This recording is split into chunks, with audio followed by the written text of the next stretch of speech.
Climate Control, Education's Role in the Elimination of Violence by Carrie L. Weishart.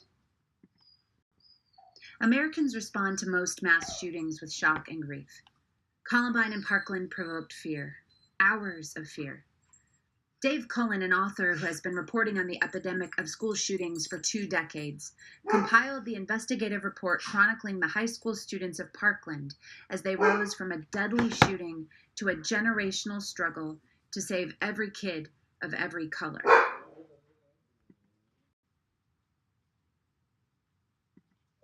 Mordecai Gordon of Quinnipiac University notes that if there is a silver lining in the horrific massacre at Sandy Hook Elementary, it is that this tragedy has provoked a national conversation about the culture of violence in our society and about what we can do to address this problem.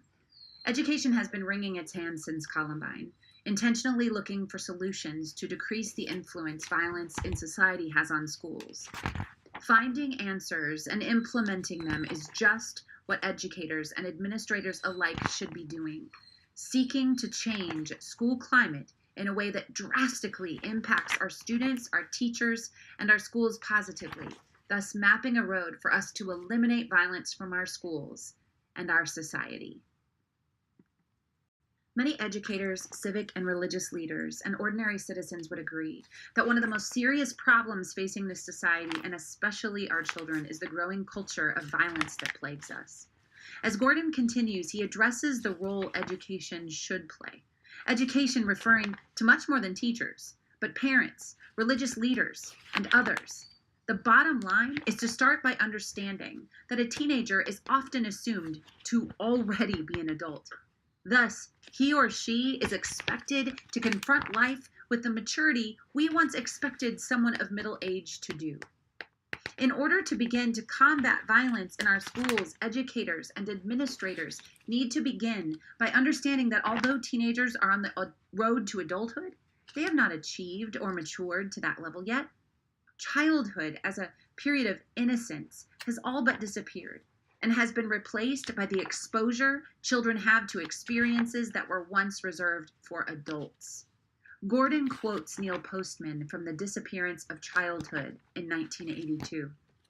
Television, the internet, and video games have made violence and sexual information accessible even to young children, therefore robbing many of them of their innocence before they are ripe. Gordon continues to emphasize that this crisis, that was clearly already a problem in the 1980s, has only exponentially increased as children are not only exposed to this information, but educators repudiate the responsibility for children in the world. Blaming teenagers for their lack of maturity and refusing to assume responsibility for the hours they spent in front of their iPads or video games without adult supervision and guidance means pedagogical authority is at stake. See, there are 2 words, folks: climate, culture. Some of us will try to raise achievement levels and get young people to soar in a toxic climate and culture. See, it doesn't work. And when I say climate and culture, climate first, I mean the mood of the school, the mood of the classroom. See, I don't mean individual moods of individual folks in a building. I mean the building has a mood. And the mood will dictate whether or not children are going to be successful. So when we consciously shape and mold the mood of the school, and we say this is going to be a mood of excellence, a mood of high expectation, a mood where it's okay to take off your mask and check it at the door and let me just be me, a mood where children can win. But then culture, which I'm defining as the lifestyle. What's the lifestyle there? I tell educators every day, when I go into schools as a consultant and I look at the adults and they do this: hey, pull your pants up, pull your pants up, pull your pants up, from 8 to 3, pull your pants up, pull your pants up, hey, pull your pants up. I said, don't they look silly? I said, there's no way in the world that I will spend a day telling youngsters to pull up their pants. I am going to put structures in place so that when they walk through the door, they just know this is what they expect of me when I'm in this building. Adam Voigt and Mary Nation, in their article, Practices for Improving Secondary School Climate, a systematic review of the research literature, review programs and practices with empirical support for improving school climate. School climate refers to the social and physical environment of a school, which takes on special importance during adolescence when students' needs for support, safety, and autonomy become more acute.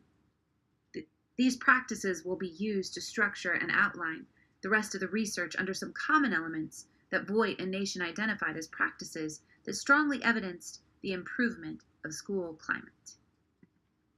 Classroom social and emotional learning curricula.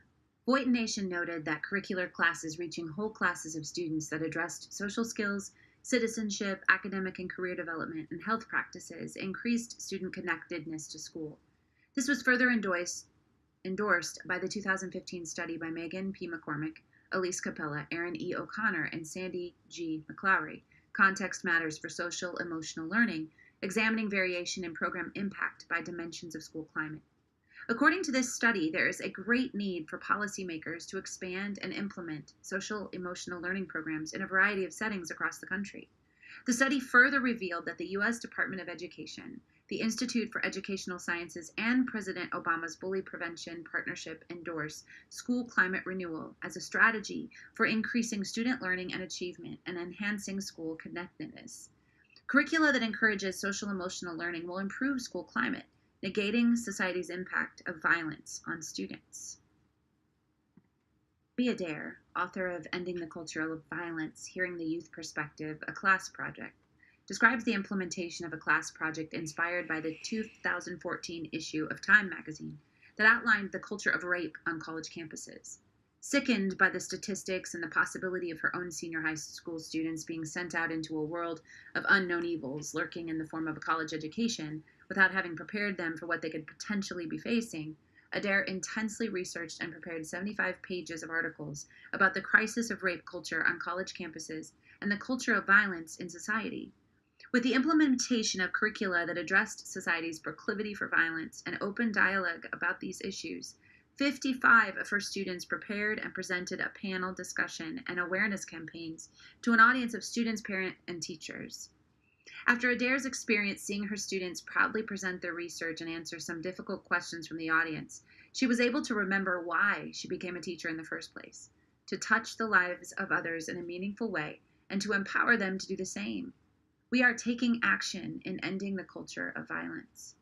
As Voigt and Nation referenced, curricula for whole classes increased student connectedness to school and positively impacted the climate, in turn taking action against the violent culture intruding on our schools.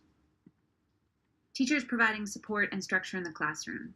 Aside from specific classroom curricula, there was evidence for the importance of teachers' general classroom behavior. Teachers may improve school climate by showing students that they care about them.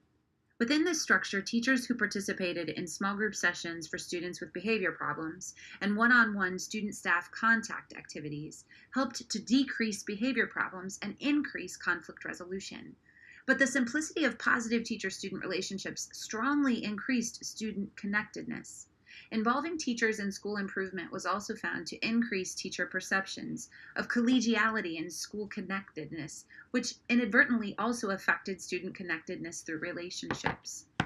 Students have shown that bullying victimization is negatively related to health and academic performance, as evidenced by Joseph J. Sabia and Brittany Bass's paper, Do Anti-Bullying Laws Work? New Evidence on School Safety and Youth Violence.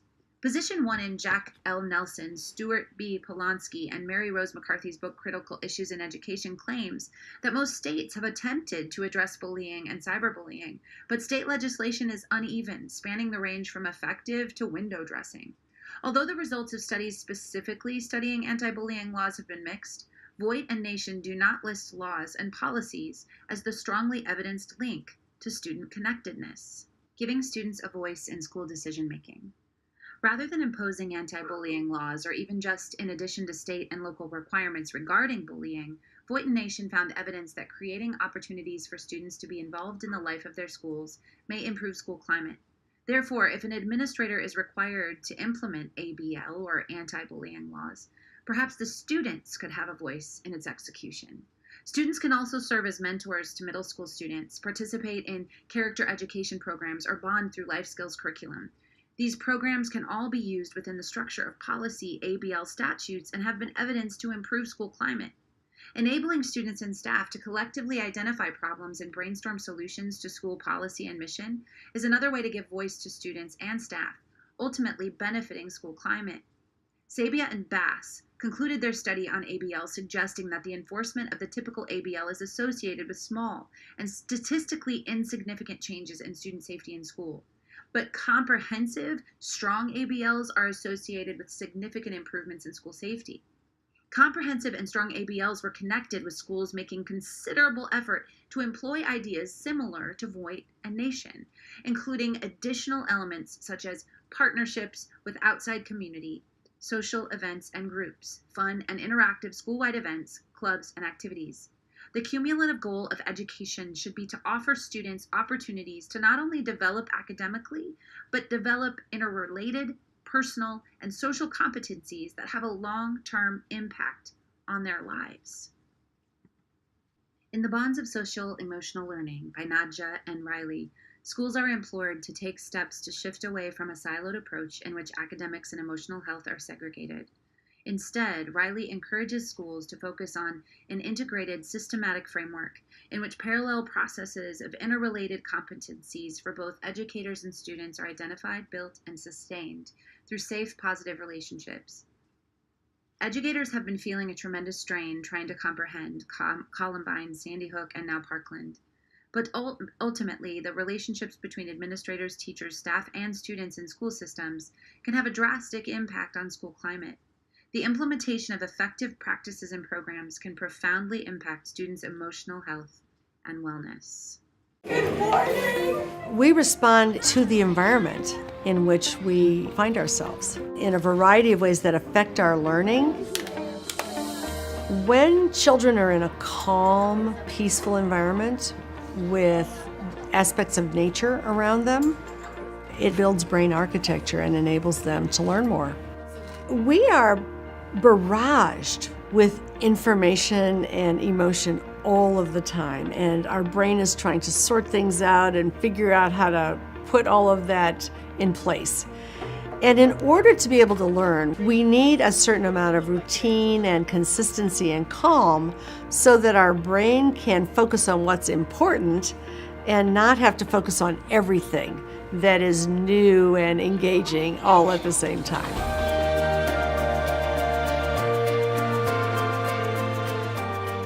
The environment has a large impact on student learning. Come on. We want school to be a safe, welcoming place where kids want to come here every day. 5. They could be coming in the morning with lots of different emotions. We're so glad that you're here this morning. That we want to help mitigate so that they feel safe and secure at school. Good morning, Jolene. We're glad you're here. Let me tell you what's happening this morning. We have pancakes for breakfast and pears. It's very important that school be a reliable, consistent, routine place where you know what to count on, where things are somewhat predictable. Not so much that they become boring, but so much that they give you that calm feeling that I know what it's about, I know how to participate, and that actually opens up the opportunity for more learning.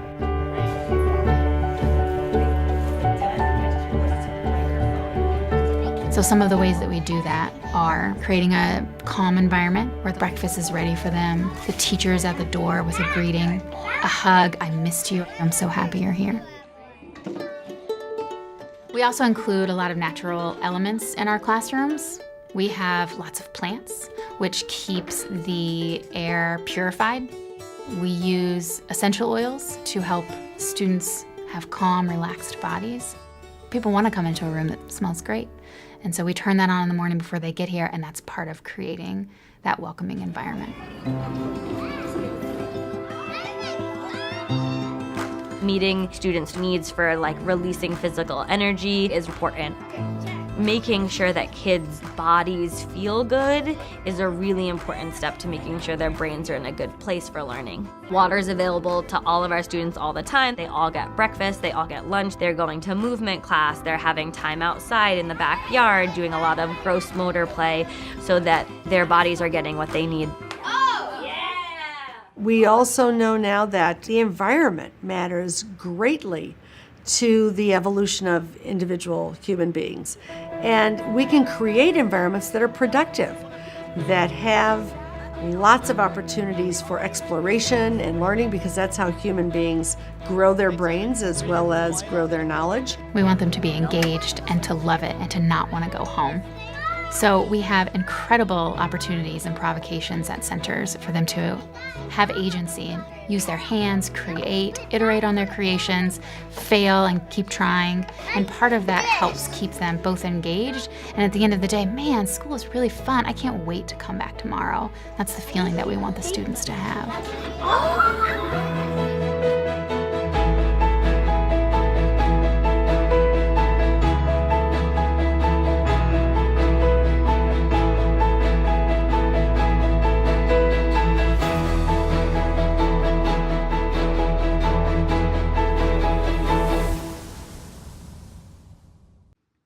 Gordon is right.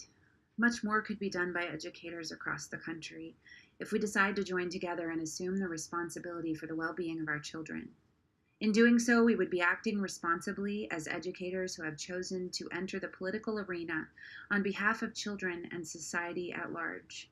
Dave Cullen does not outline the strategies educators at Marjory Stoneman Douglas High School used, or the anti-bullying laws they implemented.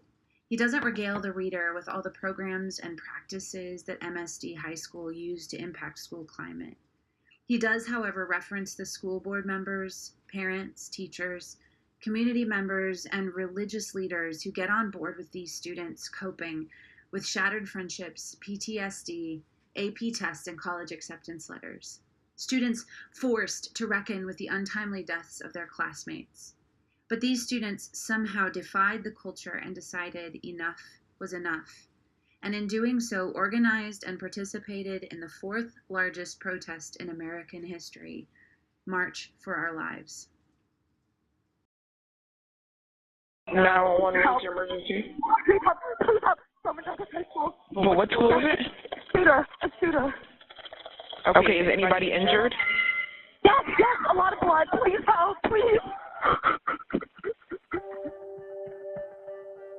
Right after February 14th, a whole community of people were hurting. A whole community of people didn't know what to say, didn't know what to do, nor should they have. This is an unfathomable thing. We don't want your thoughts and prayers, okay? Stop sending those, that's enough. We are the people who instantly said, this can be prevented, this should have been prevented, and this has been prevented in other countries. My name is Jacqueline Corin, I'm 17. I'm Alex Wynn, I'm 17. I'm Emma Gonzalez, I'm 18 years old. I can vote. I'm David Hogg, I'm 17 years old. My name is Cameron Caskey, I'm 17, and I am a junior member of the Never Again MSD movement, which started in my living room. Today, we take to the streets in over 800 marches around the globe and demand common sense gun laws.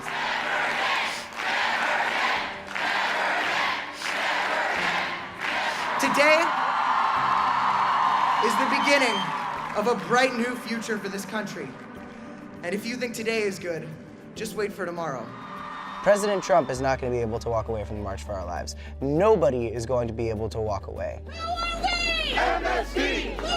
Teenagers know this situation because we experienced this firsthand. The people in the White House don't know what it feels like to be trapped in a closet, fearing for your life because you don't know whether the knocks you hear outside are police or a shooter. People are inspired by us because we're their age. We're just like them. We could be friends with them if we went to their schools, and they're seeing us on TV and speaking up on social media. We are here to remind American citizens that their lawmakers work for them and that they can demand change. And when it comes to gun violence and gun laws, these politicians are going to have to understand that it's not about their personal views anymore. We voted you into office because you were going to keep our best interests at heart, and you did not. So this is the time to change that. Imagine a country that allows its children to be slaughtered and does nothing about it. That doesn't sound like America. Relationships ultimately seem to be the answer in the never-ending battle with violence, and intentionally incorporating practices that enhance school climate and culture will eventually enhance those much-needed relationships. The generation Gordon challenges us to take responsibility for might just rise up and take responsibility for us.